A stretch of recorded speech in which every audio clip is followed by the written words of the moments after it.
proverbios. El primer proverbio es Proverbios 14:2, después Proverbios capítulo 16, verso 2 y verso 7, a manera de introducción.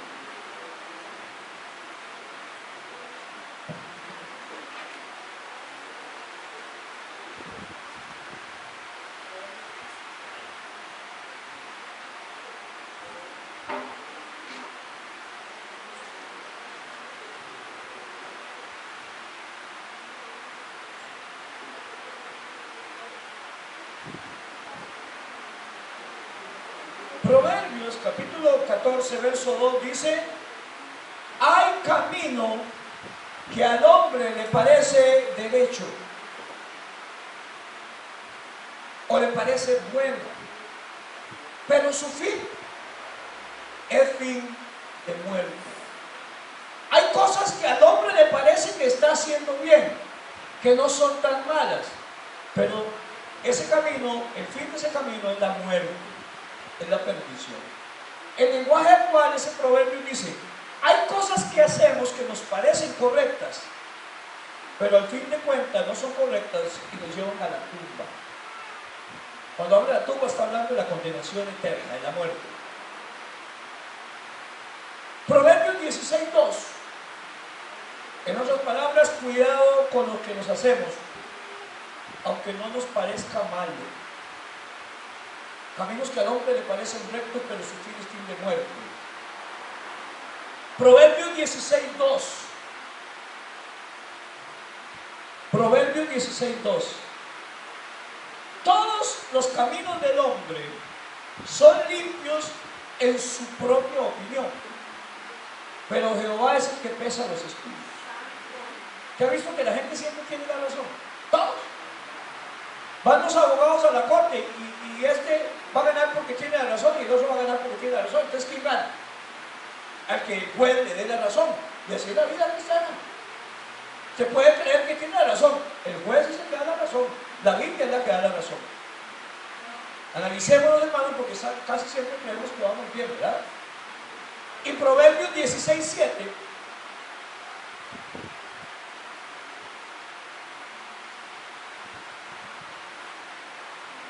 Vea qué importante para analizar uno cómo va. Cuando los caminos del hombre son agradables a Jehová, lindo es esto, aún sus enemigos, aún a sus enemigos hace estar en paz con él. Lindo, ¿ah? Ya lo hemos oído algunas veces, casi no se predica esto, pero cuando los caminos del hombre son agradables a Jehová, aún a sus enemigos hace estar en paz con él. Lenguaje actual. Cuando Dios está contento con lo que hacemos o con nuestro comportamiento, hasta con nuestros enemigos nos hace vivir en paz. O sea, si lo estoy haciendo bien, la paz con todos va a ser un reflejo de que estoy haciendo las cosas bien. Vamos a vivir en paz. Con todos es con todos, con la doña, con el hijo, con el vecino, con todos. Esa paz es un reflejo de que estamos haciendo las cosas bien. Búsquese Mateo 16:24 y le quiero decir, hermanos, acerca del tema de hoy. Los que queremos servir a Dios, los que queremos ser servidores de Cristo, ¿cuántos aquí quieren servir a Cristo? Amén. Oí muy pocos amenes. Necesitamos más amenes. ¿Cuántos quieren servir a Cristo? Los que queremos servir a Cristo, los que nos estamos llamando hijos de Dios, si realmente lo somos, debemos entonces vivir bajo las reglas y los mandatos de Dios, no los míos.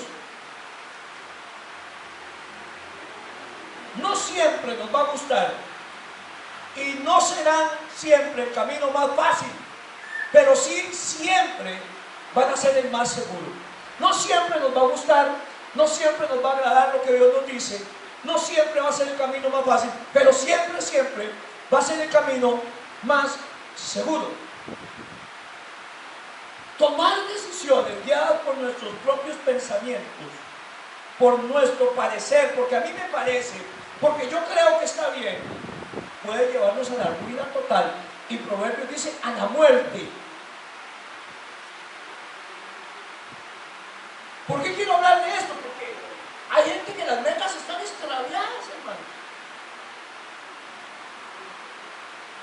Hay gente que se contenta con abundancia en la tierra y nada en el cielo, con nada ni que no tienen unas metas ambiciosas, pero grandes, grandísimas. Aquí en la tierra sí las tienen, pero allá en el cielo, que es donde vamos a vivir toda la vida, porque usted y yo somos como peregrinos y extranjeros en esta tierra. Aquí estamos de paso, y usted está dedicando la mayor parte de su fuerza, la mayor parte de su mente, la mayor parte de su energía a vivir aquí en la tierra. Yo le decía a mi esposa: ¿qué viejo está Samuel ya con 7 meses en esto? ¿Cómo ha hecho un montón de cosas y las ha dejado de hacer en 7 meses, David? ¿Cómo va la vida, hermano y hermana? Esto va así, ¿cierto o no? El tiempo se pasa rápido. Tengo una cita y ya llega. Tengo un compromiso y ya llega. Ya hay que pagar la casa y el agua y la acabo de pagar. No me han ni metido el muerto al menú aquí cuando ya hay que volver a pagar. Hay gente que hasta se topa de camino al trabajo. Acabo de salir y ya voy para allá otra vez. La vida va así, hermanos. Y aquí el salmista dice: 70 son los años del hombre, y en los más robustos 90. Lo hemos leído mucho en funerales, ¿cierto? 80. Con todo esto es cansancio, aflicción de corazón y espíritu. Y usted está dedicando, y la gente está dedicando su mayor fuerza, su mayor tiempo y todo a vivir la vida aquí en la tierra.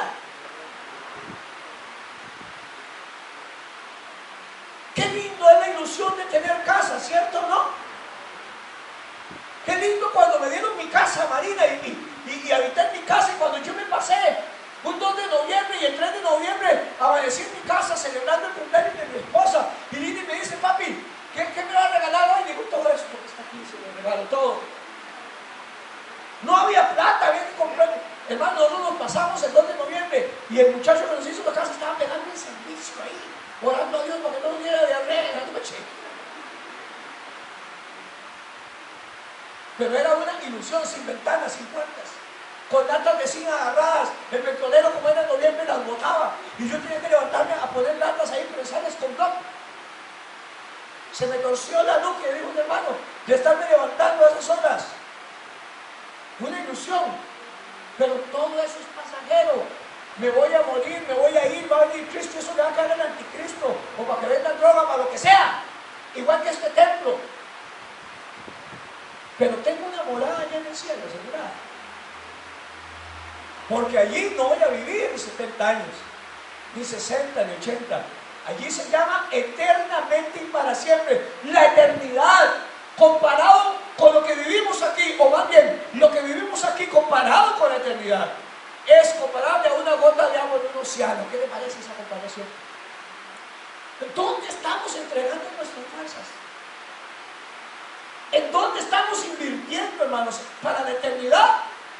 Porque vamos a vivir eternamente. Solo que hay 2 lugares donde vivir eternamente, y usted tiene que decidirlos aquí en vida. Introduzco con los proverbios para que sepan, hermanos, que hay gente, aún llamándose cristianos, que están confundidos, y hay gente que de cristianos no tiene ni el Cristo. Viene a la iglesia, pero eso no me hace cristiano. Si es que vengo, porque a veces venimos a revienta cincha también. Y porque ofrendo tampoco me hace cristiano.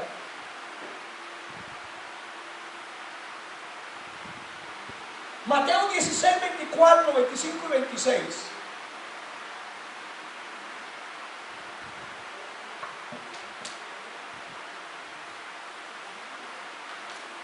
Dice: entonces Jesús dijo a sus discípulos. Usted ha oído esta palabra muchas veces. Quiero que Dios abra el entendimiento a cada uno. Si alguno quiere venir en pos de mí, si alguno dice que es cristiano, niéguese a sí mismo,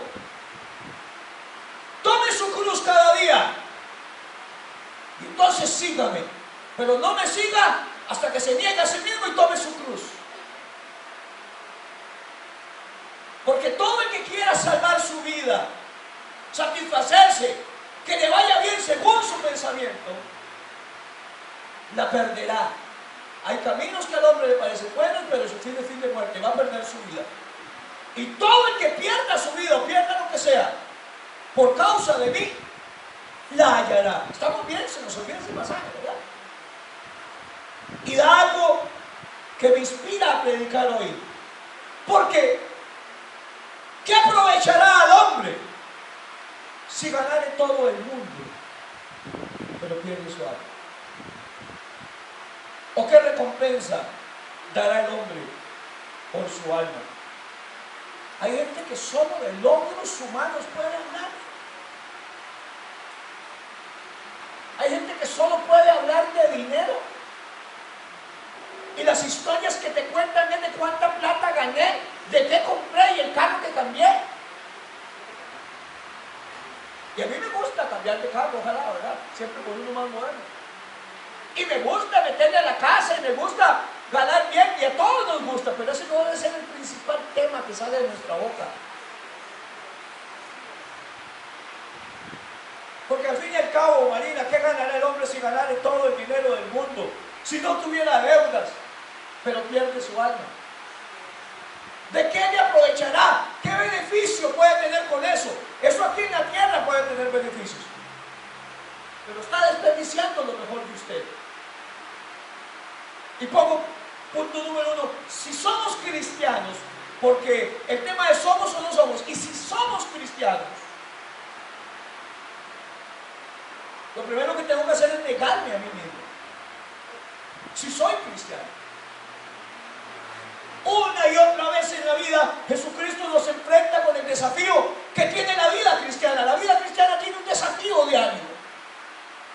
Y hay 3 cosas que una persona debe estar dispuesta a hacer si quiere de veras llevar una vida cristiana y llamarse, porque ser cristiano es un nombre muy grande. Evangélico se puede escribir con minúscula, cristiano va con mayúscula todo. Bautista se puede escribir con minúscula, pentecostal se puede escribir con minúscula. Eso es religiosidad. Pero ser cristiano, hermanos, conlleva un privilegio, sí, pero una gran responsabilidad. Y Cristo nos desafía siempre y nos da el desafío de la vida cristiana, nombrando 3 cosas que una persona debe estar dispuesta a hacer si quiere vivir la vida cristiana. ¿Cuántos quieren ser cristianos aquí? ¿Cuántos quieren ser cristianos? 3 cosas dice Cristo en este pasaje hay que hacer si usted está dispuesto a vivir una vida cristiana. Número 1, si somos cristianos, debe negarse a sí mismo. Porque negarse a sí mismo me habla de que en todos los momentos de la vida yo le digo no al yo y sí a Dios. Porque si alguno es cristiano, nueva criatura es. Dice que si alguno está en Cristo, nueva criatura es. Las cosas viejas pasaron y aquí todas son nuevas hechas nuevas. Pablo dice, mas ya no vivo yo, sino que vive Cristo en mí. Cuantas cosas eran para mí ganancias, que son la ganancia del mundo, el dinero, el puesto, las adquisiciones, el lote, la casa, el carro, el celular, la ropa, los viajes, cuantas cosas eran para mí ganancia, que son lo que son ganancias para el mundo, las he tomado como pérdida o como basura. Las considero que no tienen gran valor, en otras palabras. Debo negarme a mí mismo si quiero ser cristiano. Quiere decir, hermano, negarse a sí mismo una vez y por todas y para siempre, destronar el yo y poner en el trono a Dios. Quito del trono a Diego Campos y aquí el que reina es Dios. Y lo que yo haga no es para satisfacerme yo, sino que tiene que estar satisfaciendo y agradando a Dios. ¿Cuántos dicen amén? Es borrarme como yo para darle a Dios el primer lugar de mi vida. Hoy no voy al culto, negro, porque estoy cansado. No, negro, hoy no voy al culto, mejor me quedo aquí. ¿Por qué nos quedamos en el culto? ¿Por qué no vamos al culto? ¿Qué es lo que nos detiene de verdad? Yo creo que debería ser algo de peso, hermanos. No es no voy por no ir. David decía, yo me alegré con los que me decían, a la casa de Jehová iremos. David decía, prefiero estar un día en los atrios, en la entrada de la casa de Dios, que 1000 días fuera de ella. ¿Dónde está ese amor, esa convicción, esas ganas de adorar a Dios? La pasión por Cristo y por las cosas del Señor es la que tiene que tener dominio sobre mi vida. Negarme a mí mismo es una vida de constante negación al yo, al mí, a lo que yo quiero. Una negación a mí y una afirmación a Dios. Primer punto, si quieres ser cristiano, niéguese a sí mismo. Ya no vivo yo, vive Cristo en mí. Ojalá la plata alcanzara. Yo quisiera ir a pasar todas las semanas. Yo quisiera nada más ver un negocio y un carro y tener la plata ahí en el banco y comprarlo. Yo quisiera. ¿Sabe qué dice la gente? Hay que trabajar mucho, hay que meterse, hay que estar estudiando, hay que trabajar. ¿Y el tiempo del Señor dónde está? Quiere tener plata, trabaja más, hace más empleados. Y dígame una cosa, hermana Nano, ¿qué es? Que Dios no puede bendecir.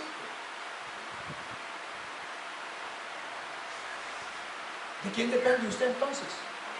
Porque un hijo de Dios es un hijo que vive por fe, mas el justo por la fe vivirá, dice la Biblia. Cuando usted agrada a Dios, la Biblia dice que será como árbol plantado a la orilla de muchas aguas, da su fruto a su tiempo, su hoja no cae. ¿Y qué dice? Y todo lo que hace prosperará. Y el justo vive por fe, porque lo que no es de fe, estudiamos un martes de esto en liderazgo, es pecado.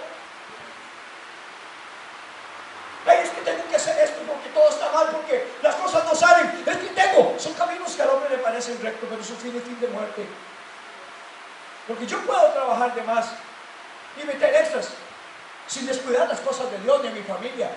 Yo puedo ganar más plata y trabajar más, pero estoy descuidando a mi familia y mi salud. No es bueno, hermanos.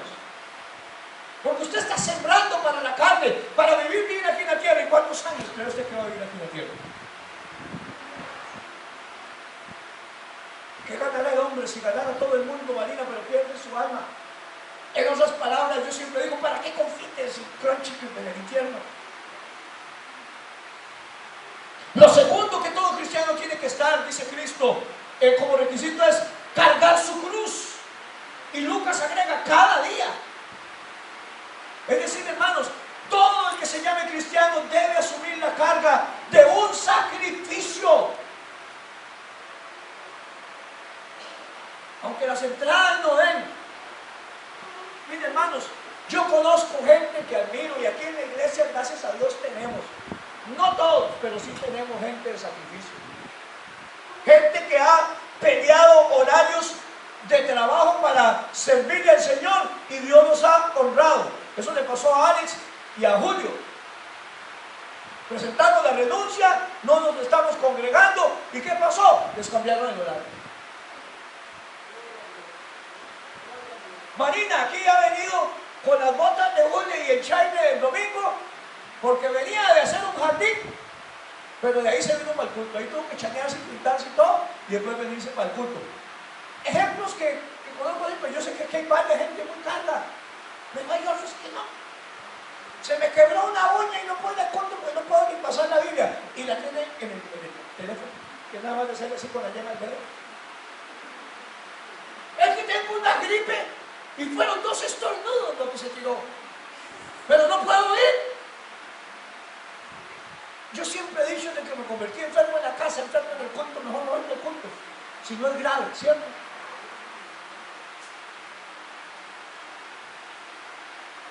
Hay que cargar la cruz, hermanos, y decirle a Cristo sí y decirme a mí no. Y cuando yo honro a Dios, hemos visto que Dios honra a los que le honran. Tengo que aprender a llevar esa carga de la cruz, que es una carga de sacrificio. Yo he contado a ustedes que yo trabajaba en una fábrica de zapatos en Alajuela, Coloso, con Melisita pequeñita hace bastantes años. No muchos, dicen ellos, no muchos. Y en una bicicletilla chiquitilla número 20 me iba hasta el Roble de Alajuela, de Canoas, Y a la hora que saliera le ponía bonito para llegar al culto, aunque sea amén. Porque era octubre, noviembre, diciembre de alta producción y salíamos tarde. Y si me decían los domingos, David, yo decía, yo no puedo trabajar los domingos. ¿Por qué? Porque yo voy a la iglesia. Pero que todos digan, yo no puedo, yo voy a ir a la iglesia. Pero aquí hay un montón de cristianos que ven, pero yo no. Pero de buena manera. De buena manera. Pero ya ahora muchos no peleamos por ese horario. No hablamos de eso. Y entonces sale un trabajo tal día, domingo, te tengo que agarrarlo, David, porque Dios es libre. Mire, hermano, si usted pierde un trabajo por causa de Cristo, usted va a recoger algo mejor. Él no dijo, no hay aquel que no haya dejado padre, madre, esposas, hijos, lo que sea por causa de mí, y no reciba 100 veces más aquí en la tierra. Y por si fuera poco, dice, si le falta, le voy a endosar un cheque allá en el cielo, que es el que nos interesa. Amén, hermano y hermana. Pero no podemos decir que no. Aunque sabemos que eso puede estar afectando hasta mi vida espiritual. Nosotros tenemos que aprender a honrar a Dios y sacrificarnos. Eso es tomar su cruz cada día. Puede que el cristiano tenga que abandonar ambiciones personales. Puede que donde le sirva a Cristo, por servirle a Cristo, tenga una recompensa menor en este mundo, o ni siquiera exista. Porque estoy trabajando con los jóvenes, porque estoy en la música, porque estoy cuidando el trabajo que hago y lo siento que es muy importante y estoy siendo bendecido en él. Tal vez la recompensa ahí no es buena, ni siquiera exista. Probablemente va a tener que sacrificar tiempo, ocio y placer para servir a Dios por medio del servicio a los demás, a sus semejantes. Para decirlo sencillamente y llanamente, perder la comodidad de un paseo, perder la comodidad de estar patas para arriba con una pensión muy grande y todo. Pero es que la vida cristiana es sacrificial, es tomar su cruz cada día. La vida cristiana es una vida que se preocupa por los demás, no por uno mismo. Y lo peor de esto, hermano David, es que uno se va acostumbrando. Dice que incluso congregarse, cuando la gente deja de congregarse, se acostumbra. No dejan de congregarlos como muchos tienen por costumbre. Siempre peleé mi tiempo de la iglesia, hermanos. No siendo pastor antes. Siempre no puedo agarrar un trabajo que me obligue a trabajar de noche, David. No importa lo que me paguen, porque no puedo ir a la iglesia. De cuando en vez, dijo alguien, que de vez en cuando. Pero todos los días, hermanos, a darle culto, y el domingo también. Hermanos, me estoy muriendo en vida. El mundo va muy rápido, el tiempo va muy rápido. El diablo me exige mucho. Y el diablo no está jugando al diablo. El diablo es el mero diablo. Y me está golpeando. Y anda alrededor mío. Y está golpeando mi familia. Y yo me defiendo y me defiendo. Pero cuando yo me capeo todo el día los golpes del diablo, mi vida va a ser erosionada, hermanos. Son las puertas del Hades las que no prevalecen contra la iglesia. Y la iglesia tiene que estar orando y leyendo la Biblia y congregándose. Y eso, hermanos, va a golpear las puertas del Hades. Golpear al diablo. Estar orando, hermanos. Estar insistiendo, estar viviendo una vida espiritual. Lo tercero que Cristo dice para ser cristiano es que debo seguirlos. Sígame. Debo seguir a Cristo. Es decir, debo rendirle a Jesucristo una obediencia total. La vida cristiana es un constante seguir a nuestro líder. Porque ¿de cuántos tienen a Cristo como líder? Puesto los ojos en Jesús, autor y consumador de la fe, que renunció a todo a ser igual a Dios, con tal de ser obediente, una obediencia constante a Cristo, a nuestro líder, a nuestro guía, en pensamiento, en palabra y en obra a Jesucristo. El cristiano sigue las huellas de Cristo donde quiera que Él lo guíe. Y Cristo, hermano, pongan atención, nunca nos va a embarcar. Somos seguidores de Cristo, no detectives. O sea, no perdemos la mirada de Cristo. Cuando donde Cristo pone el pie, yo lo pongo. Voy donde Cristo iría, hago lo que Cristo haría. Porque Cristo se congregaba, ¿verdad? Y se metía en oración y se retiraba antes de los mensajes que tenía que dar. Cristo buscaba el rostro del Padre, la presencia. Si Cristo lo buscaba, usted y yo, ¿qué nos estamos creyendo? Lo segundo, lo primero, si somos cristianos, tenemos que tener esas tres actitudes que Cristo pide. Segundo, si somos cristianos, nuestra meta principal es ser salvos y modelar esa salvación. Para mucha gente, su máximo objetivo, decíamos, es alcanzar todo aquello que el mundo o la gente tiene como estatus de éxito. Oigo gente diciendo, es que mi hijo compró una casa y mi hijo compró un carro y mi hijo me regaló y todo eso es muy lindo. ¿Cuánto se congrega su hijo?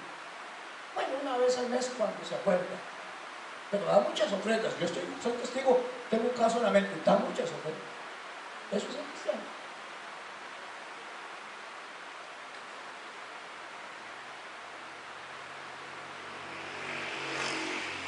Ganar el mundo es ser cristiano. No tener necesidades económicas, entonces es ser cristiano. Estoy sacrificando, hermanos, vida. De hecho, se va. No, ya no digo más. Estaba juntado un tiro de esos. Pero es cristiano. Estaba juntado, pero es cristiano.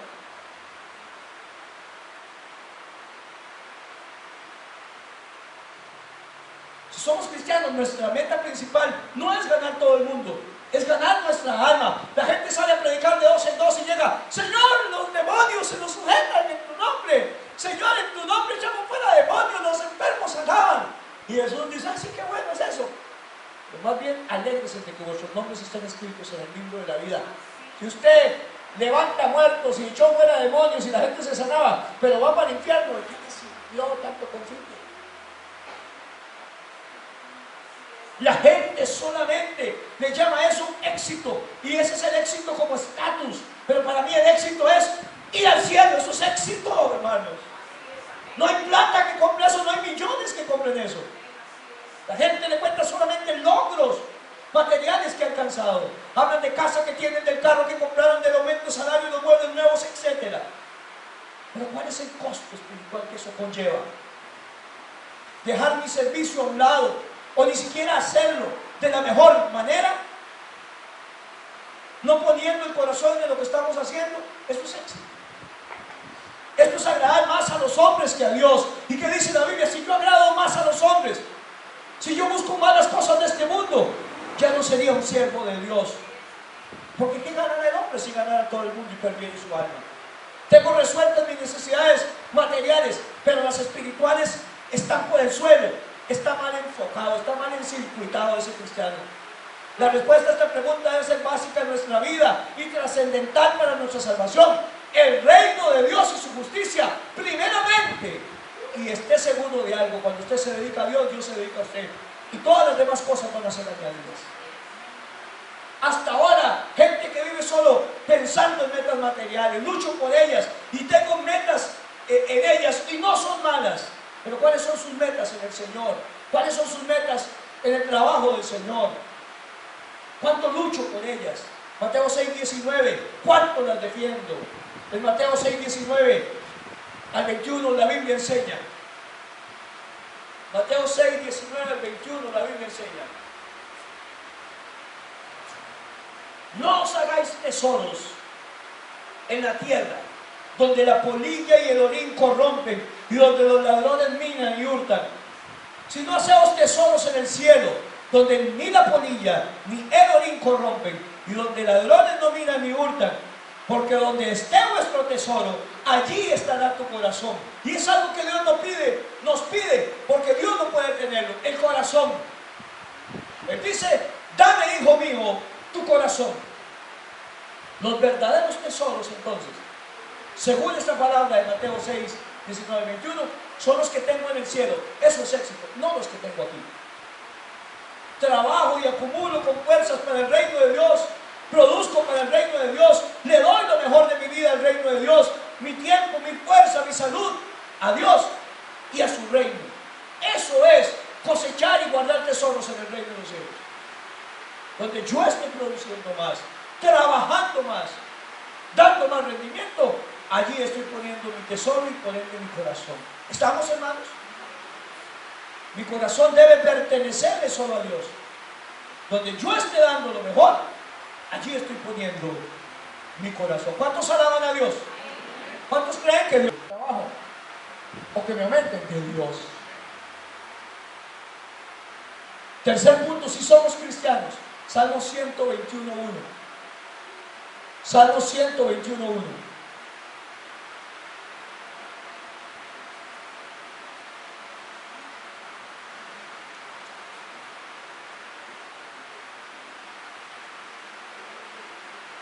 Salmo 121.1.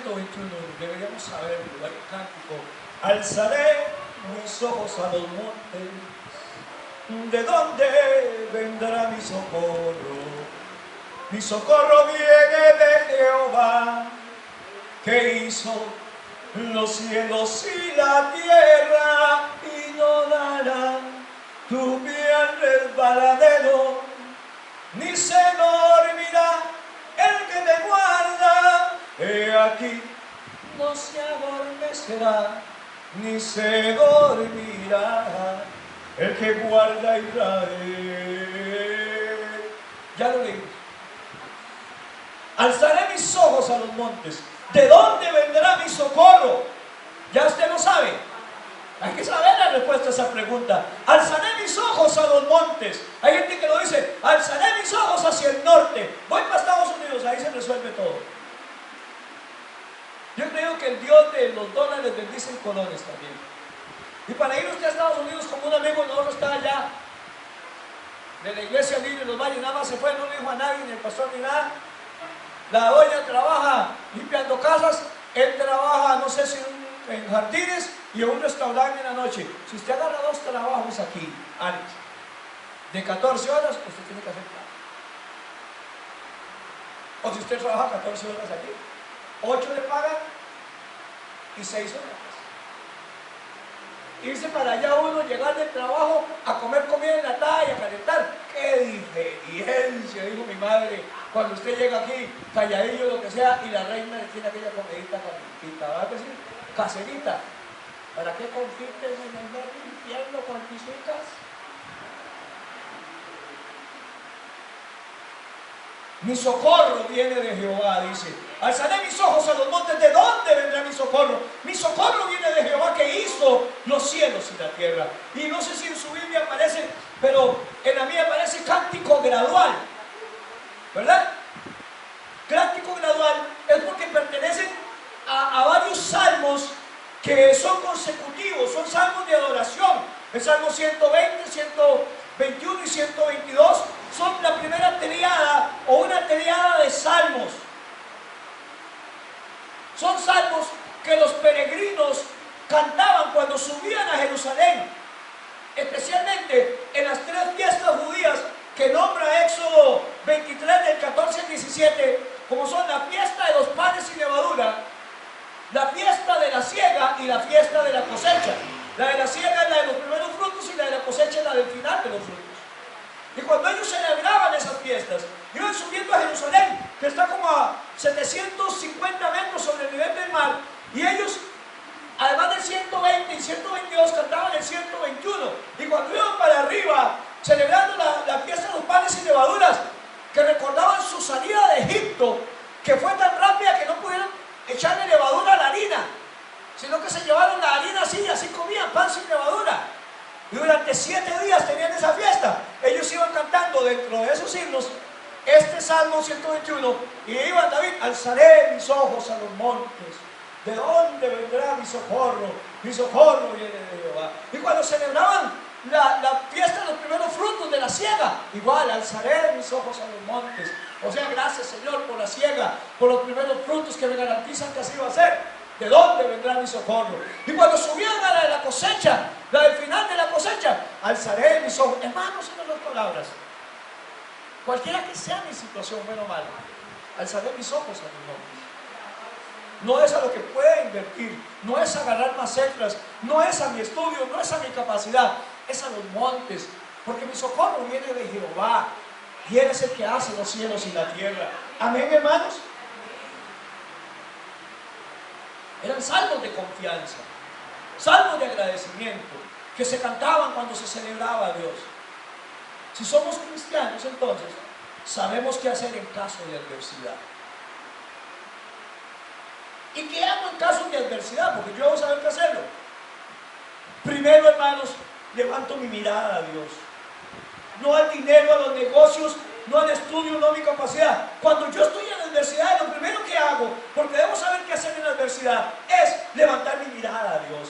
En ese tiempo la gente decía: Dios es Dios de montes. Por eso dice: alzaré mis ojos a los montes.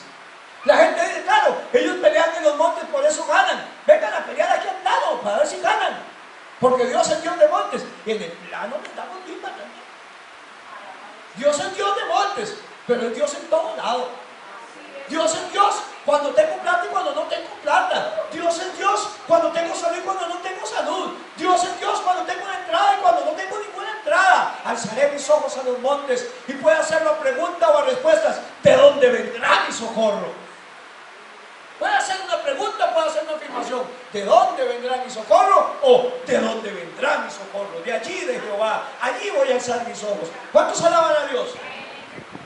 Si yo sé qué hacer en la adversidad, es porque levanto mi mirada a Dios. Dios no es el último recurso, Él debe ser mi primer recurso siempre, mi principal recurso. No es a quien acudo siempre que lo intento y no funciona. Cuando intento algo y no funciona, entonces acudo a Dios, sino a quien acudo para saber qué pongo en práctica y qué hago. No haga lo que vaya en contra de lo que Dios aprueba, de lo que dice su palabra. Sabemos qué hacer en caso de adversidad: esperar en Él. No solo levantar mi mirada a Él, esperar en Él. Mi socorro viene de Jehová, porque Él tiene el poder. Lo alabo por lo que Él hizo. Lo veo o no lo veo, Él es todopoderoso. Él es Dios que llama las cosas que no son como si fueran, según Romanos 4:17. El Dios que llama las cosas que no son como si fueran.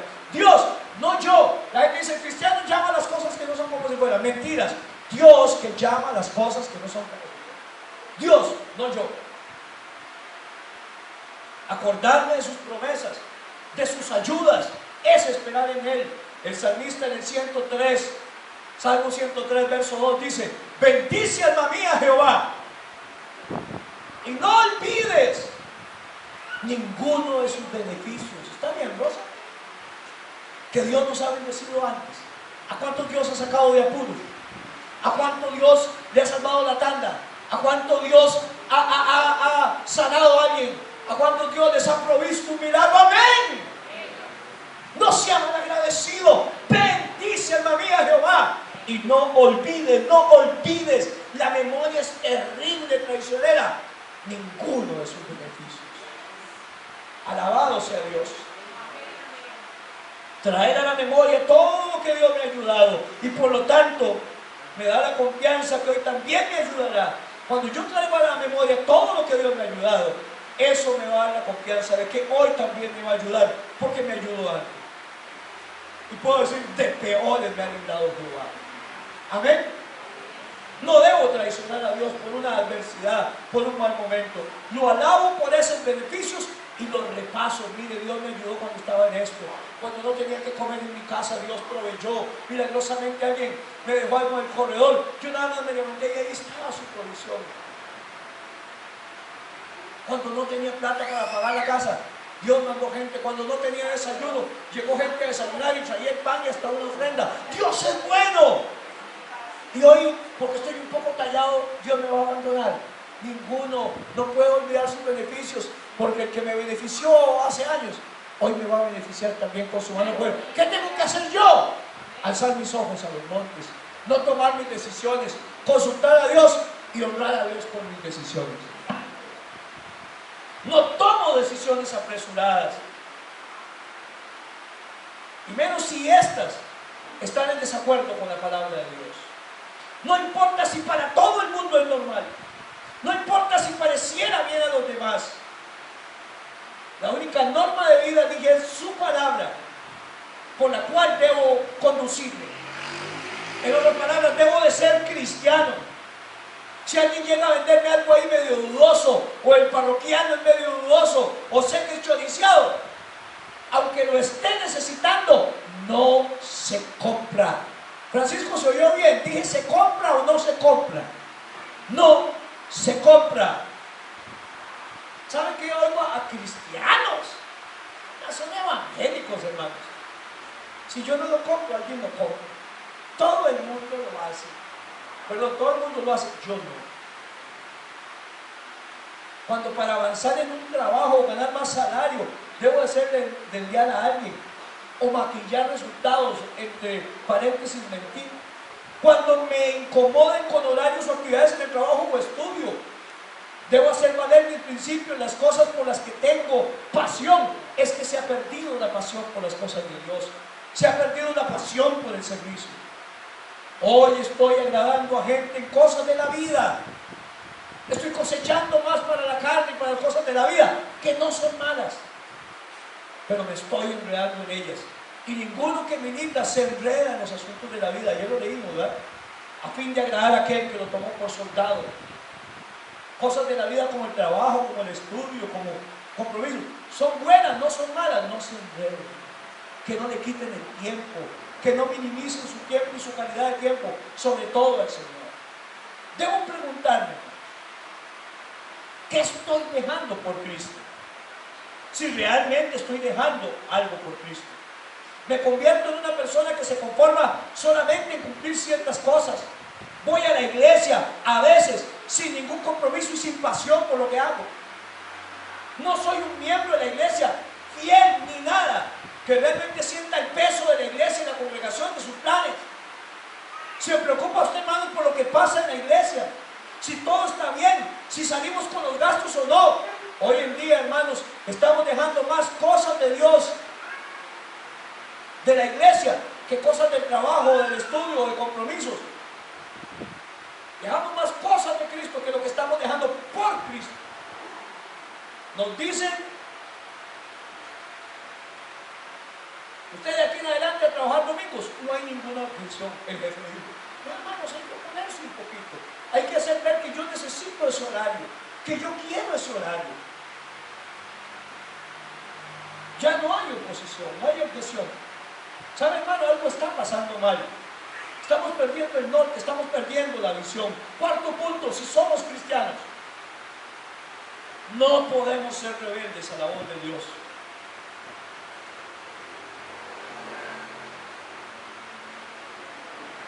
Hemos estado considerando decisiones y pensando que son buenas.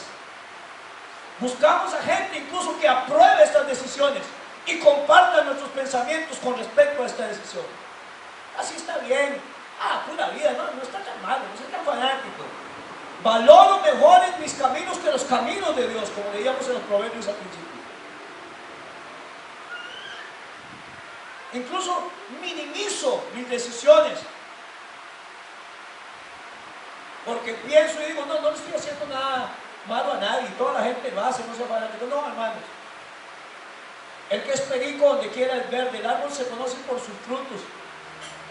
A veces la gente viene que se le está llevando el diablo y usted ve cuánto vienen a la iglesia y dice, no, algo está pasando. Si vienen tampoco a la iglesia, no creo que estén orando todos los días y les agarran tarde porque están metidos en oración, no pueden venir a la iglesia. Cuando alguien está metido en el Señor, está deseando venir al culto. Porque usted no está solo para quedarse en la casa ni hacer plata ni trabajar. La bendición de Jehová es la que enriquece. Si usted no sabía eso, si usted no sabía que era buscando primeramente el reino de Dios y su justicia, la bendición de Jehová enriquece y no añade tristeza alguna. No me trae problemas con mi esposa, no me trae problemas con el vecino, no me trae problemas con mi esposo. Bendice y no añade tristeza. ¿Cuántos alaban a Dios?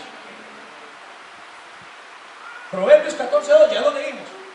Hay camino que al hombre le parece derecho. Primera de Reyes 13:1, pero su fin es fin de muerte. Voy a leer un pasaje grande, así que agárrense. Voy a leer un capítulo, Primera de Reyes 13. El único camino que me lleva seguro a una meta buena y fiable, hermano, es el camino del Señor. Usted puede ganar todo el mundo, pero si usted pierde su alma, ¿de qué le aprovechará el otro? ¿Con qué puede comprar eso? Voy a serle sincero, este pasaje no me pasó ni por la nuca, ni por las orejas cuando estaba haciendo este mensaje. Finalizando este mensaje, Dios lo puso en mi corazón, ni me acordaba de este pasaje. Es algo a tomar en cuenta, hermanos. He aquí que un varón de Dios, por palabra de Jehová, vino de Judá a Betel, y estando Jeroboam junto al altar para quemar incienso, Primera de Reyes 13. Aquel clamó contra el altar por palabra de Jehová. Era un varón de Dios, lo está afirmando. Altar, altar. Así ha dicho Jehová.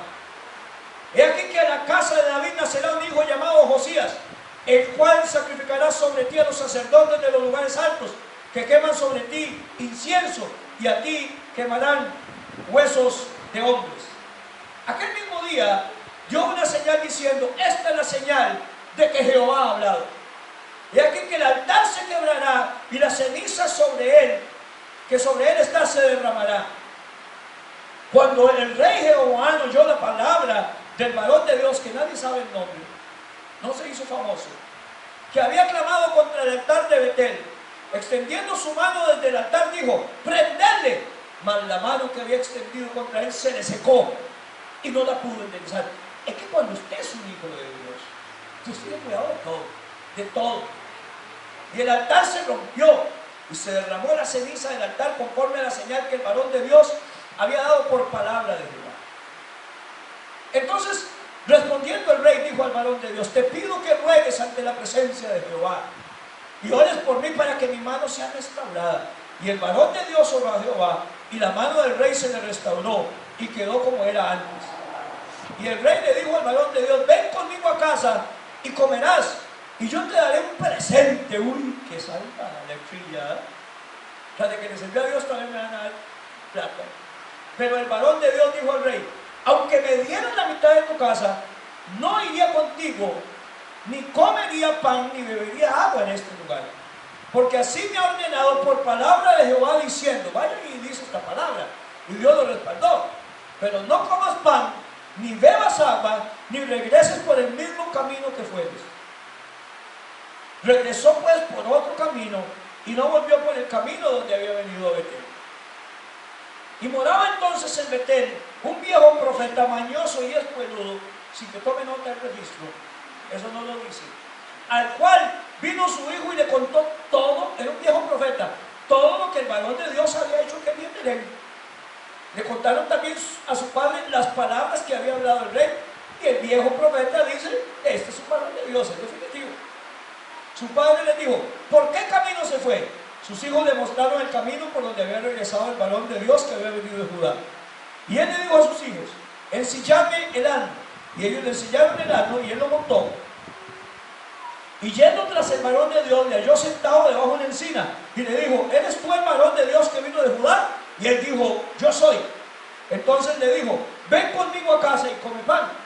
Mas él respondió: no podré volver contigo, ni iré contigo, ni tampoco comeré pan, ni beberé agua contigo en este lugar. Porque la palabra que Dios me ha sido dicha: no comas pan ni bebas agua allí, ni regreses por el camino que fueres, ni coma pan ni beba agua. Y un viejo profeta le está diciendo que vaya. Y el otro le dijo mintiéndole: yo también soy profeta como tú. Y un ángel me ha hablado por palabra de Jehová diciendo: tráeme contigo a tu casa para que coma y beba agua. Qué raro, yo le hubiera dicho: a mí no me ha dicho nada. Y me quedo con lo que Dios me ha hablado. Entonces volvió con él, comió en su casa y bebió agua. Y aconteció que estando ellos en la mesa, vino palabra de Jehová al profeta, que le había hecho volver, y clamó al varón de Dios que había venido de Jehová, diciendo: así ha dicho Jehová. Ahora sí le habla por medio del viejillo mañoso: por cuanto has sido rebelde al mandato de Jehová, y no guardaste el mandamiento que Jehová tu Dios te ha prescrito, sino que volviste y comiste pan y bebiste agua en el lugar donde Jehová te había dicho que no comieses pan ni bebieses aguas, no entrará tu cuerpo en el sepulcro de tus padres. Por el mismo viejo mentiroso que Dios le habla. Cuando había comido pan y bebido, el que le había hecho volver le enseñó el asno, y yéndose le tocó un león en el camino y lo mató, y su cuerpo estaba echado en el camino, y el asno junto a él, y el león también estaba junto a su cuerpo. Y aquí unos que pasaban y vieron el cuerpo que estaba echado en el camino, el león que estaba junto al cuerpo, y vinieron y lo dijeron en la ciudad donde el viejo profeta habitaba. Oyéndolo el profeta que le había hecho volver del camino, dijo: el varón de Dios es, que fue rebelde al mandato de Jehová, por tanto Jehová le ha entregado al león, que le ha quebrantado y matado, conforme a la palabra que Jehová le dio. ¿Qué le parece esa historia? No seamos rebeldes, hermanos. No seamos cabezones haciendo lo que a nosotros nos parece y no lo que a Dios le parece. Así sea un ángel, dice de Gálatas. No le haga caso. Yo me quedo con lo que Dios dijo. Antes la gente le robaba las casas y las propiedades, todavía lo hacen, pero y Dios me dijo, y Dios, qué raro, a mí no me ha dicho nada. Para bien o para mal, hermano, si Dios no le ha hablado a usted, no se mueva. Yo les he contado de una hermana que vino a regalarme una casa en el mismo lugar donde yo la había pulseado por Lidio en los Valles, y que había ido a hablar con el gerente de Lima, me dijo que me iba a dar casa y a los 15 días lo echaron. ¿Se acuerdan? Yo les he contado eso. Para aprender a depender de Dios, ahí mismo una hermana, le estuve ayudando a hacer zanjas, madre soltera, 3 hijos. Termina la casa y llega a mi casa a visitarme, estaba mi esposita, y viene con las llaves y dice, pastor, usted es un siervo de Dios, y tome, Dios me dijo que le diera mi casa. Yo pagando casi no me alcanzaba. Viene a darle la casa a ella, a regalarla. Hermano, ni para bien o para mal, no sea chollado, no justifique. Si Dios no le ha hablado, no haga nada. Y yo digo, hermana, le agradezco que usted me hable tanto, pero a mí Dios no me ha dicho nada. David no me alcanzaba para el alquiler, las ratas se metían por las paredes, nadie, porque tenía hueco, eso era una bodega donde vivíamos. A mí Dios no me ha dicho nada. Si Dios me hubiera dicho, hermano, tal vez me hubiera ganado. Hay muchas personas que mucha cosa, ¿verdad? Pero Dios no me ha dicho nada. Le agradezco que me ame tanto. Váyase a su casa tranquilo. Le agradezco, para mí es un gran gesto. Hermano, no se mueva por impulso, no se mueva por pensamientos, ni para una cosa ni para otra. El socorro suyo viene de Jehová. Después Dios me dio una casa mejor, porque creo que obré bien. No seamos rebeldes. Yo no podía leer esta última palabra en Jeremías 6, 16 y 17. Si no contaba la historia de este joven que Dios usó, que se dio lo del el quebrantamiento del altar, que la ceniza cayó, que cuando le señala para golpearlo, la mano se le seca y después se vuelve a orar y se le restaura. Dios había usado a este joven. ¿Por qué no se quedó con la palabra de Jehová? Hermanos, Dios quiere usarlo a usted. Quédese con la palabra de Jehová y no con lo que usted quiere creer, ni con lo beneficia que humanamente. Quédese con lo que Dios ha dicho. No coma, váyase con hambre por el camino. No se devuelva a una mesa. Dios le va a proveer algo de camino. Dios va a hacer algo. Honre a Dios y Dios lo va a honrar a usted. Jeremías 6:16 dice, esta palabra es conocida.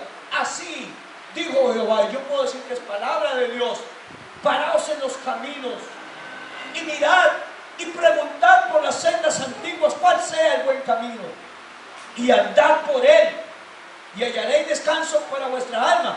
Es palabra que Jeremías le está diciendo a Israel. Mas dijeron, no andaremos. La gente es alegre y rebelde y contumaz. Puse también sobre vosotros atalayas, que son vigilantes, que dijesen, escuchad el sonido de la trompeta, o sea, cuando Dios nos llama a algo. Y dijeron, no escucharemos. Así en este momento hay más de un jupón en esta iglesia, en la iglesia de Cristo y en todo lado, hermano. Dios les habla y endurece en su corazón. No escucharemos, no lo haremos. Me parece que estoy haciendo bien, y aunque el pastor o la Biblia digan, yo voy a seguir haciendo. Devuélvase a comer donde Dios no le ha dicho que coma. Vaya por el camino donde Dios le ha dicho que no vaya. Y su camino es fin de muerte, como le pasó a este profeta. Termino, hermanos.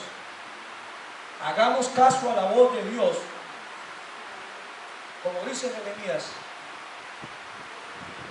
volvámonos de nuestros caminos y caminemos por las sendas que Dios ha hecho, que siempre son seguras. Amén. Y que Dios nos hará recompensar. Escudriñemos nuestros caminos y volvamos a Dios. Hay caminos que al hombre le parecen buenos, pero su fin es un fin que lleva a la muerte. ¿Somos o no somos? Dios no tú digas que dice Shakespeare, ser o no ser. Ese es el dilema, esa es la pregunta. ¿Somos o no somos cristianos? Hermanos, pongámonos las pilas, porque nada ganamos con ganar todo el mundo si estamos perdiendo nuestra alma. Dios le bendiga, hermanos. Los hermanos que se aman se saludan. El próximo martes seguimos con la escuela de liderazgo. No falte.